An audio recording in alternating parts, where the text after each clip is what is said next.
تو انہوں نے کہا کہ اگلی دنیا کے لیے ایسے جیو کہ تم نے کل مر جانا ہے، اپنے اعمال اتنے اچھے کرو کہ تمہیں سارا فکر ہونا چاہیے کہ تمہیں ایک دن اللہ کو جواب دینا ہے، تو اس طرح کرو کہ تم آج سے اپنے اعمال ٹھیک کرو۔ لیکن دوسری دنیا کے لیے، اس دنیا کے لیے ایسے جیو کہ آپ نے 1000 سال زندہ رہنا ہے، یعنی جو بھی آج اس دنیا پہ آپ کر رہے ہیں اس کا امپیکٹ آنے والی نسلوں پہ کیا ہوگا، آپ کو مسلسل سوچنا چاہیے۔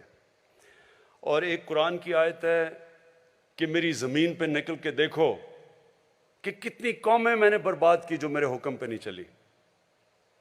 تو یہ اللہ کا حکم ہے کہ آپ کی جب اللہ کی زمین پہ آپ قدم رکھتے ہیں تو آپ کو فکر کرنی چاہیے کہ آپ جو بھی اس کی زمین پہ جو بھی ایکٹیویٹی کر رہے ہیں اس کا آگے آنے والی جنریشن کے اوپر کیا اثر پڑے گا۔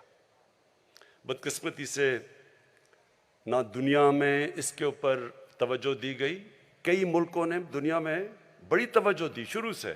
میں یہ ضرور کہوں گا کہ میں نے کئی دنیا کے ایسے ملک دیکھے ہیں جدھر شروع سے ہی ان کے اندر ایک احساس تھا کہ ہم نے اپنی انوائرمنٹ کا دھیان رکھنا ہے، لیکن کئی ملکوں کو اس چیز کی بالکل فکر نہیں ہوئی۔ ہمارا ملک بھی ان میں سے ایک ہے۔ آپ یہ سوچیں کہ جب سے پاکستان بنا ہے، میں اسیس کر رہا تھا 2000 جب ہم نے 1 ارب درخت لگانے کا فیصلہ کیا پختونخوا میں، جب ہماری گورنمنٹ آئی 2013 میں، تو ساری ہماری تاریخ میں 64 کروڑ درخت لگائے گئے تھے۔ جتنی بھی ہماری فارسٹ ڈپارٹمنٹس تھی، ٹوٹل درخت ہم نے 64 کروڑ لگائے تھے۔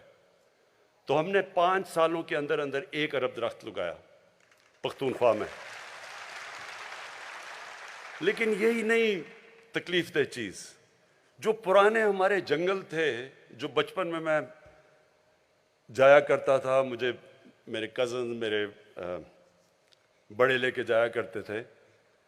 چھانگا مانگا کا بڑا جنگل ہوتا تھا، کندیاں کا میاں والی میں بڑا جنگل تھا، چیچا وطنی میں، دیپال پور، یہ سارے جنگل پرانے بنے ہوئے تھے، انگریزوں کے بنائے ہوئے۔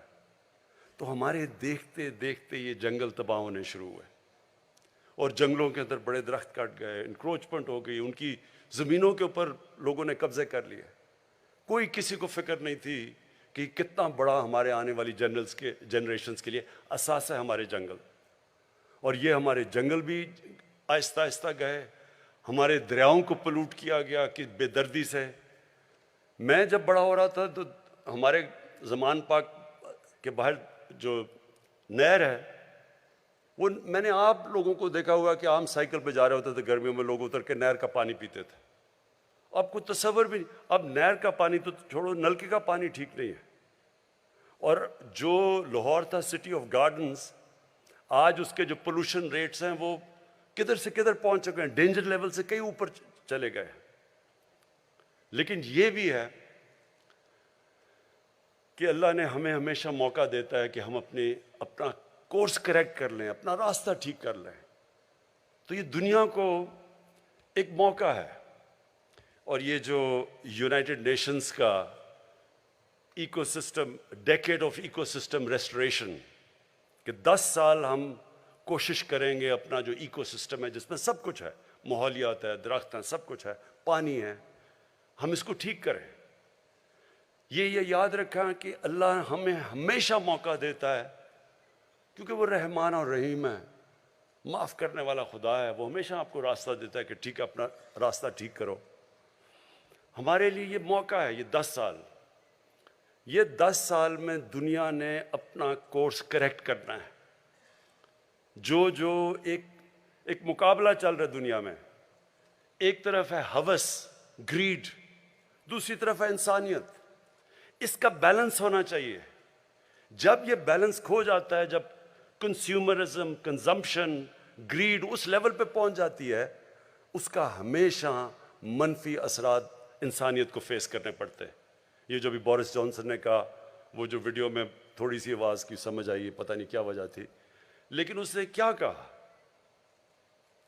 اس نے بھی یہی بات کی کہ ہم اگر اپنی ماحولیات کا، ایکو سسٹم کا دھیان نہیں رکھیں گے، اس کے اثرات ہیں، انسانیت کو اس کی بڑی بھاری قیمت دینی پڑے گی۔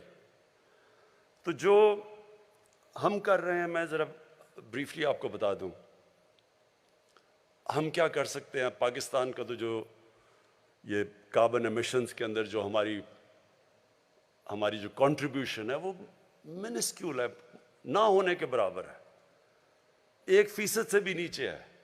ہماری 22 کروڑ آبادی ہے، لیکن ہماری 1% سے بھی کم کاربن ڈائی آکسائڈ ایمیشنز میں ہمارا رول ہے۔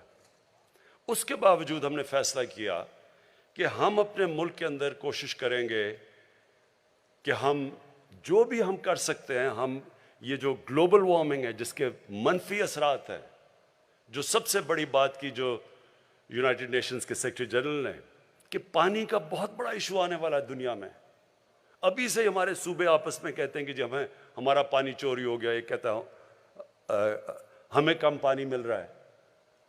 تو یہ آگے جا کے اگر ہم اب سے اس کی تیاری نہیں کریں گے، اس کے بہت بڑے برے اثرات آگے جانے لگے ہیں۔ کئی ہم کنٹرول کر سکتے ہیں، کئی جب تک دنیا اس کے اندر ایکشن نہیں لیتی تو پھر بھی ہم اتنا زیادہ ہماری جتنی بھی ایفرٹ ہے اس کا کم اثر ہوگا۔ یہ یاد رکھیں کہ جو پاکستان، میں بار بار کہتا ہوں کہ ہمارا 80% پانی دریاؤں میں گلیشیئر سے آتا ہے، اور ہمارے جو گلیشیئرز ہیں یہ متاثر ہو رہے ہیں گلوبل وارمنگ کی وجہ سے، اور اس سے آگے جا کے ہم تو جتنا کریں گے، اور وہ ہمیں کرنا چاہیے، انسان کو اپنی پوری کوشش کرنی چاہیے، پھر اللہ پہ چھوڑ دیں، لیکن دنیا کو بھی اگر اس کے اوپر جو کاربن ایمیشنز کے اوپر جو ٹارگٹ سیٹ کیے ہوئے ہیں وہ ابھی سے اس کے اوپر کام نہ کیا گیا، اور شکر ہے کہ یہ کرونا وائرس کا، یہ کووڈ کا ایک جو فائدہ ہوا ہے وہ یہ کہ دنیا کو ایک دم احساس ہوا ہے کہ دنیا انٹر ڈیپینڈنٹ ہے۔ یہ اب نہیں کر سکتے کہ میں اپنے بارڈر بند کر دوں تو میں بچ جاؤں گا۔ کئی چیزیں ایسی ہیں جو بارڈرز کا دھیان نہیں رکھتی، جس طرح کرونا وائرس تھی، اور نہ ہی یہ دھیان رکھے گی جو گلوبل وارمنگ ہے، اس کے اثرات ساری دنیا پہ پڑیں گے۔ لیکن ان ملکوں کے اوپر جن کا پانی ڈیپینڈ کرتا ہے گلیشیئرز کے اوپر، ان کے اوپر بہت برا اس کا ایفیکٹ جائے گا، جس میں پاکستان تو ایک ملک ہے، ہندوستان جو سارا ان کے ہمالیہ سے جو ان کے گلیشیئر سے پانی آتا ہے، گینجیز کے اندر، برہما پوترا میں، 2 بڑے دریا سسٹمز جو ہیں ان کے، وہ متاثر ہوں گے۔ لیکن دوسری طرف پہاڑوں کے دوسری طرف کرگستان، ترکمانستان، تاجکستان، پھر نیچے ازبکستان، کیونکہ ان کا بھی ادھر سے پانی آتا ہے گلیشیئر سے، وہ سارا علاقہ متاثر ہوگا اس کے ساتھ۔ ابھی سے جو تاجکستان کے پریزیڈنٹ آئے ہوئے تھے وہ بتا رہے تھے کہ 1000 گلیشیئر ان کے پگھل چکے ہیں۔ 20 سال پہلے جب گلوبل وارمنگ کی بات ہوتی تھی لوگ مذاق اڑاتے تھے لوگوں کا، میں نے خود سنا ہوا ہے لوگوں کو، جب کئی انوائرمنٹلسٹ کہتے تھے کہ موسم گرم ہو رہا ہے تو سب مذاق اڑاتے تھے۔ ابھی بھی پچھلے کئی